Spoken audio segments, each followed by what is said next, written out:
90-80% हिंदू जो है वो सेकुलर है, लेकिन नाम लेने से डरते हैं।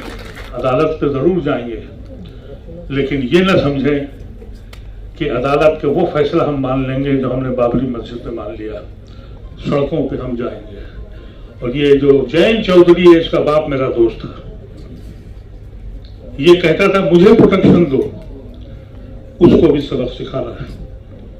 मैं चाहता हूं, मैं लखनऊ जाना चाहता हूं, मैं योगी को बताना चाहता हूं कि हम तुमसे डरे नहीं, कि अगर मेरी जिंदगी की आखिरी सांसें तिहाड़ जेल में गुजरनी है तो गुजारूंगा।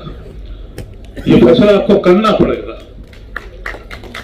और सिर्फ बैठ के नहीं बैठना पड़ेगा। यही अली खान का बाप पूरी जिंदगी लड़ता रहा अपनी जायदाद के लिए। हमने लखनऊ में एक बहुत बड़ा जलसा कर लिया और योगी ऐसे लोगों को बता दिया। यकीन कीजिएगा, ये बड़े डरपोक लोग होते हैं। मायूस हारा हुआ इंसान हूं। तमन्ना नहीं है कहीं कि इस दुनिया में अब रहा जाए। ये जमीन हमारे लिए है। संजय भाई हमारे कहते हैं कि आप ये मत कहिए सेकुलर मुल्क है। यकीनी तौर पर कानूनी एतबार से ये सेकुलर मुल्क है। क्या अमली तौर पे ये सेकुलर मुल्क है? बिल्कुल नहीं। आज की उम्र में आजाद पहुंच के रोज मुझको कहना पड़ता है, साबित करना पड़ता है कि मैं देशद्रोही नहीं। ये सितम है हमारे ऊपर जब हम पे इल्जाम लगता है। आपने जिक्र किया कि यहाँ 2 कानून है। अली मेरे बहुत अजीज दोस्त रागा सुलेमान का बेटा है, उसको क्या सजा दी गई और क्या सजा उसको दी गई जिसके लिए आपने जिक्र किया। यहाँ बहुत सी बातें हुई, लेकिन मैं 2-3 बातें आपसे कहना चाहता हूँ। ये वक्त का जो एक्ट के ऊपर जो बहस हो रही है, मैं हैरत ज़दा हूं कि मेन आर्गुमेंट जो हो रहा है सरकार की तरफ से कि ये इस्लामिक तरीका नहीं है, इस्लाम से इसका कोई ताल्लुक नहीं है। आज हम आपको बता दें ये वक्त कहां से आया है। उन हजरात से जिनको औकाफ के बारे में मालूम नहीं है। कुरान की जब एक आयत नाजिल हुई कि तुमने जो अच्छे काम किए हैं उसके सवाब तुमको मिलते रहेंगे, तो साहबी एक थे, वो रसूलुल्लाह सल्लल्लाहु अलैहि वसल्लम के पास गए। उनका जब इंसान मर जाता है तो उसके गुनाह और उसकी अच्छाइयां सब खत्म हो जाती हैं। ये क्या बात है कि अच्छाइयां जुड़ती जाएंगी। उनका तुम अगर कोई ऐसे कार्य खैर करते हो और कोई इंसानियत को भला करने के लिए कुछ करते हो तो तुम्हारी बुराइयां खत्म हो चुकी है, तुम इस दुनिया से जा चुके हो, लेकिन उसका सवाब तुमको मिलता रहेगा जब तक कयामत में हिसाब नहीं होगा। उन सहाबी ने उस वक्त, वो बहुत बड़े वहां के काश्तकार थे, बहुत बड़ा उनका बाग था, उसको उन्होंने अल्लाह के नाम पे वक्फ कर दिया। और जब ये कहा जाए कि ये वक्त जो है ये इस्लामिक कानून नहीं है, रसूलुल्लाह सल्लल्लाहु अलैहि वसल्लम के जमाने से ये वक्त हो रहा था। और कहा क्या नहीं है, ट्रस्ट है। ट्रस्टी तो आप बदल भी सकते हैं, ट्रस्टी अपना काम करता है। अल्लाह की जमीन को, अल्लाह को कौन बदल सकता है? लेकिन बहस इस पे हो रही है और इसलिए हो रही है कि ये इस्लामिक लॉ नहीं है, इस्लाम से ताल्लुक इसका नहीं है। और अगर ये साबित कर लिया और हमारी अदालत ने इसको मान लिया तो इस मुल्क से आर्टिकल 26 की जरूरत नहीं है। ऐलान कर दिया जाए कि न हमें 26 चाहिए, न हमें 25 चाहिए, न 28 चाहिए, न 29 चाहिए, न 30 चाहिए। ये सिर्फ इसलिए कि तुमको, हमको जो हक दिया गया है आर्टिकल 26 में, उसको साबित कर दिया जाए कि ये इस्लामिक लॉ नहीं है। इस पे बहस होगी आज। मैंने पूरे 3 दिन सुना और मुझे अंदाजा हो गया कि ये क्या करने जा रहे हैं। अब अगर अदालतें भी ऐसे ही फैसले देंगी, मुझे उम्मीद है कि नहीं होगा, लेकिन अगर हो गया तो इस मुल्क में मेरे लिए बचा क्या है? कुछ चीज बची है जिसपे हम कहें कि हमें गर्व है अपने मुल्क पर? आज हम वाकई ये कहते हैं कि आज हम अपने शायद गलती की। आपने ठीक कहा, ये मुल्क हम सब का था, लेकिन सजा हमको सिर्फ इस बात की दे रहे हो कि हमने जुला का ठुकरा दिया? सजा तुम इसलिए दे रहे हो कि हमने गांधी को अपना लिया? इसलिए रोज हमसे पूछते हो? कोई जगह ऐसी है, वक्त छोड़ दीजिए। एनिमी प्रॉपर्टी लाए, कांग्रेस लाई थी, हमने नहीं आने दिया था, उस वक्त हम पार्लियामेंट में थे। ये पार्टी जैसी आई उसने कहा एनिमी प्रॉपर्टी ले आई। एनिमी प्रॉपर्टी का मतलब ये है कि अगर कोई शख्स पाकिस्तान चला गया है और उसका भाई जिला को ठुकरा कर नेहरू के पास आ गया है, उसकी प्रॉपर्टी भी छीन ली जाएगी। यही अली खान का बाप पूरी जिंदगी लड़ता रहा अपनी जायदाद के लिए, उसकी जायदाद भी इसलिए छीन ली। वो कभी हिंदुस्तान के बाहर पासपोर्ट नहीं लिया, उनके बाप पाकिस्तान चले गए थे, पासपोर्ट भी नहीं लिया था उन्होंने, वहां उसकी जायदाद का झगड़ा करते थे। ये हर जगह उस जगह टोच करते हैं कि जहां आप भिखारी ही बने रहे। 2013 का जो अमेंडमेंट एक्ट था, मैं उसका मेंबर था, उसको बीजेपी ने भी यूनानिमसली पास किया था, अकाली दल वाले भी मेंबर थे, उन्होंने पास किया था। उसमें हमने ये प्रोविजन रखे थे कि इसको मजबूत किया जाए। इस सरकार को ये अंदाजा हुआ कि अगर कहीं ये मुसलमान अफवाद की जमीनों को समझ गए और बचा ले गए तो ये भीख मांगने वाली कौम नहीं, भीख देने वाली बन जाएगी। और यही मकसद था इस एक्ट को लाने का। ये जो लड़ाई हुई है जिसमें आज बहुत नौजवान बच्चों ने भी हिस्सा लिया, खुशी इस बात की है। हमसे लोगों ने कहा कि भाई संजय जी है नहीं यहाँ। मैंने अपने साथी से कहा संजय सिंह को ये मालूम है कि अजीब साहब का फंक्शन है, वो आएंगे, और मेरा भरोसा पूरा हुआ। ये मेरा भाई ऐसा भाई, हमको जरूरत है इस वक्त आपकी, और हक बात यह है कि आपको हमारी जरूरत है। आप भी उतने ही देशद्रोही जितने मोहम्मद अली हैं, आप उतने ही देशद्रोही हैं। तो ये अमल करना है। अगर फर्ज कीजिए ये एक्ट अगर स्टे नहीं मिलता है, हमारे भाई जावेद ने कहा इलाहाबाद बिहार में हमको अपनी कुव्वत दिखानी है। हम लोगों ने ये फैसला किया है, हमारी दोनों ऑर्गेनाइजेशन ने, हम महीनों महीनों वहां लगाएंगे, घर घर जाएंगे। आप जितने हजरात हैं अमल करिएगा, सिर्फ घर में बैठ के मातम मत करिए, बोलना सीखिए। मेरी सेहत को देखिए, मेरी उम्र को देखिए। 3 मुकदमे मेरे ऊपर चल रहे हैं और 3 मुकदमे 2 तो वापिस हो गए हैं, एक अभी भी गए। इसलिए कि तय कर लिया है कि अगर मेरी जिंदगी की आखिरी सांसें तिहाड़ जेल में गुजरनी है तो गुजारूंगा। ये फैसला आपको करना पड़ेगा और सिर्फ बैठ के नहीं बैठना पड़ेगा। और वो सारे लोग जिन्होंने मोदी की हिमायत की है, उन सारी जमातों के खिलाफ एक मुहाज आपको चलाना पड़ेगा, अपनी हैसियत को बनाना पड़ेगा। हमारी हैसियत यह है कि हमने अपने को बांट लिया, कभी मसलक में, कभी बिरादरी में, कभी अशराफ में, कभी इररिलेवेंट कम्युनिटी हो गए।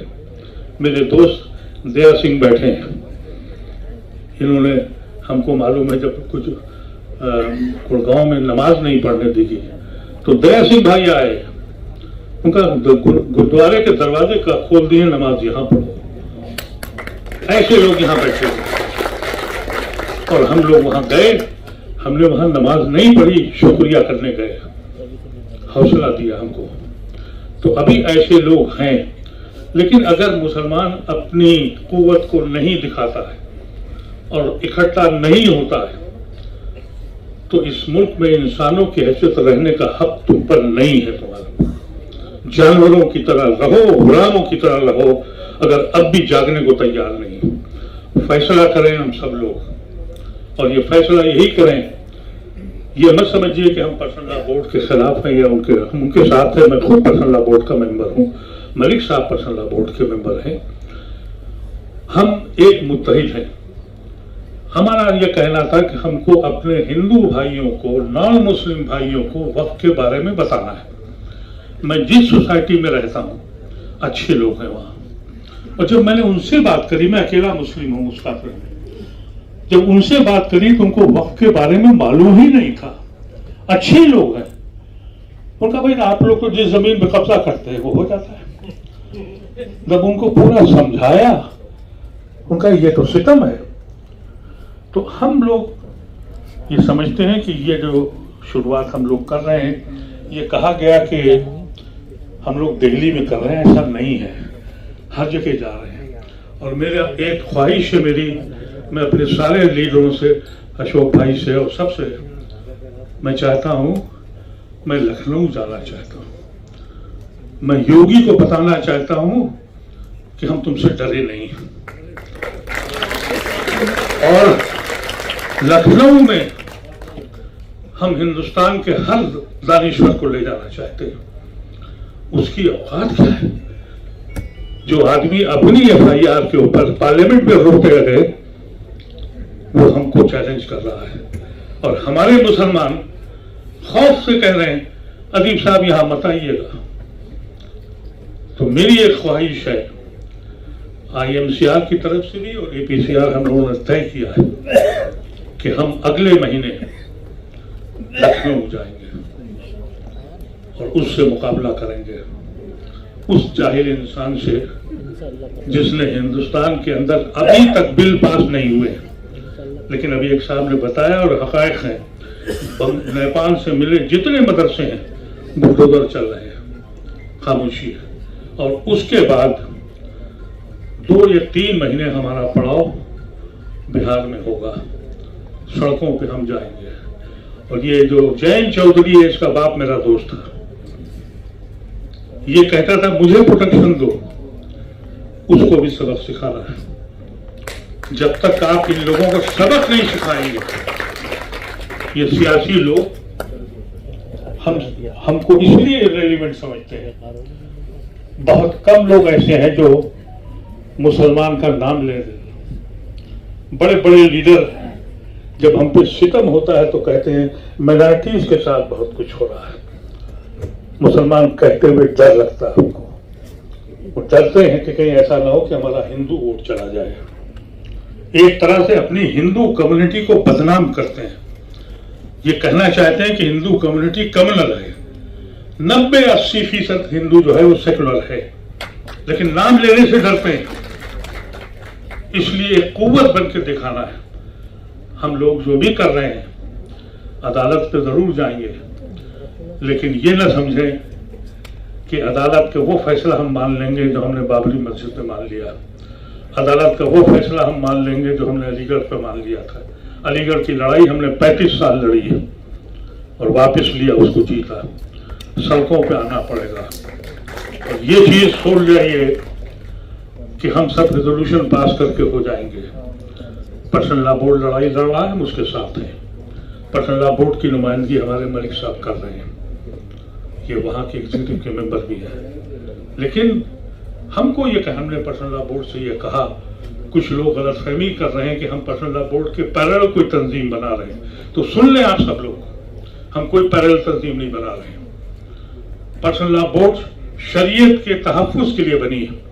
उनकी जिम्मेदारी है कि वो शरीयत को बचाएं, और मेरी जिम्मेदारी है इंडियन हिंदुस्तानी मुसलमान के कि मैं अपने हिंदू भाइयों को बताऊं और उनके साथ मिलकर लड़ूं, जब ही आपको कामयाबी होगी। इसलिए हम लोग उनके मीटिंगों में भी जाते हैं, उनको सपोर्ट भी करते हैं, लेकिन हम इसको हिंदू मुस्लिम मसला नहीं बनने देंगे जो बीजेपी चाहती है कि ये हिंदू मुस्लिम मसला नहीं है, ये संवैधानिक मसला है। और इसमें जैसे आप कैसे लोग मौजूद हैं, हमें मायूसी नहीं है। लेकिन एक बात समझ लें कि ये शुरुआत जो हम लोगों ने करी, इसमें दिक्कतें भी आई और आएंगी भी। लेकिन अगर हमने लखनऊ में एक बहुत बड़ा जलसा कर लिया और योगी ऐसे लोगों को बता दिया, यकीन कीजिएगा ये बड़े डरपोक लोग होते हैं। मैं आउट ऑफ कॉन्टेक्स्ट एक वाकया संजय भाई को सुनाना चाह रहा हूँ। एक बड़े मशहूर लीडर थे बजरंग दल के, और फैजाबाद के आपके आप जानते भी हैं उनको, वो पार्लियामेंट में हमसे बात नहीं होती थी। लखनऊ से हम आ रहे थे, उस वक्त हम भी MP थे, वो भी थे। एक ही कूपे मिल गया, तो कटियार नाम था।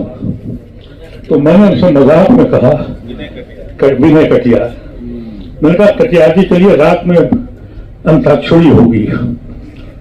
उन्होंने मुझे देखा और उसके बाद कैबिन से बाहर निकल गए। अब जब मैं डिब्बे में गया था तो मैं देखा ब्लैक कैट ये वो जन दसियों वहां पुलिस वाले, और जब ट्रेन चलने लगी तो मैं परेशान कि सामान उनका रखा और मैं कहा MP साहब कहाँ रहेंगे। तो TT आया, मैंने उससे पूछा तो भैया MP साहब रह गए।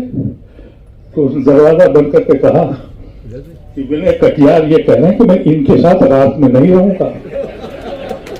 हिंदुस्तान का बजरंग दल का कायद मेरे सिर्फ इस जुमले पे कि रात को अंताक्षरी होगी। ये इतने पावरफुल लोग हैं, इतने लोग। मीरा जी आ गई हैं, बहुत शुक्रिया। ये हमारी मेंबर ऑफ पार्लियामेंट है मुगलाबाद से और मेरे कहने पे पहुंच गई हैं। और इस वक्त मैं कंक्लूड कर रहा था लेकिन मैं अपनी बात खत्म कर रहा हूं और सिर्फ ये कहना चाहता हूं कि आप हम लोगों को के साथ रहेंगी। आपकी पार्टी रही है, हर पार्टी रही है, और हम इसीलिए चाहते थे कि आप भी तशरीफ लाएं और खासतौर से खवातीन का आना जरूरी है। ये जो हमारा प्रोग्राम हुआ है ये सिर्फ इसलिए है कि हम अपने भाइयों को बताना चाहते हैं कि ये शुरुआत है, इसको खत्म मत समझिएगा। ये न समझिएगा कि ये सिर्फ इसलिए किया गया है कि 150 लोग बैठ जाएं और बात कर लें। ये शुरुआत है उस वक्त तक जब तक कि इस जालिम हुकूमत को हटाया नहीं जाता, और इस जालिम हुकूमत को हटाने के लिए हमको एकजुट होना पड़ेगा। बहुत बहुत शुक्रिया। नदीम साहब, वीरा जी आ रहे हैं, आप इससे बात करें। खबरों में बने रहने के लिए फोरम 4 को सब्सक्राइब करें और नोटिफिकेशन पाने के लिए बेल आइकन दबाएं।